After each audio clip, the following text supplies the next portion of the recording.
La ministre des Outre-mer a également rencontré ce matin les membres du Conseil consultatif des populations amérindiennes et bushinangais. Georges-Paul Angevin a annoncé l'évolution du cadre juridique de ce conseil, un cadre plus adapté à l'élaboration des projets des peuples autochtones. Jocelyne Alguache et Élise Ramirez. Georges-Paul Angevin a choisi pour débuter sa journée en Guyane de rencontrer les peuples autochtones.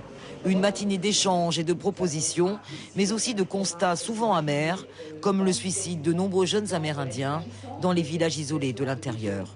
Devant le Conseil consultatif des populations amérindiennes et bushinangais, la ministre des Outre-mer a proposé de faire évoluer le statut juridique du Conseil, afin qu'il puisse défendre au mieux les intérêts des peuples autochtones.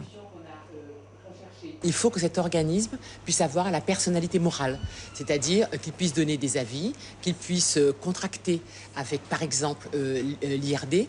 Et donc, notre proposition actuelle est d'une part de lui donner une autonomie de moyens.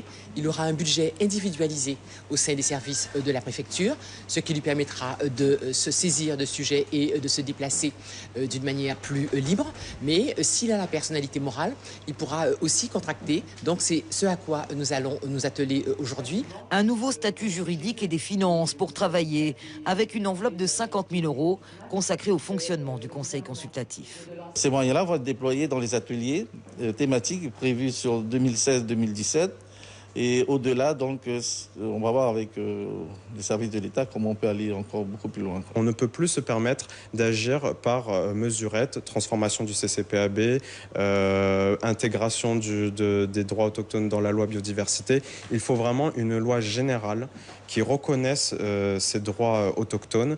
Ils existent déjà au niveau international. Ils sont écrits noir sur blanc dans la Convention 169 de l'OIT. Nous demandons maintenant son application par l'État français. Le Conseil consultatif des populations amérindiennes et bushinangais sera peut-être plus régulièrement consulté pour donner son avis sur les projets guyanais. Un relais pour la voix des communautés autochtones.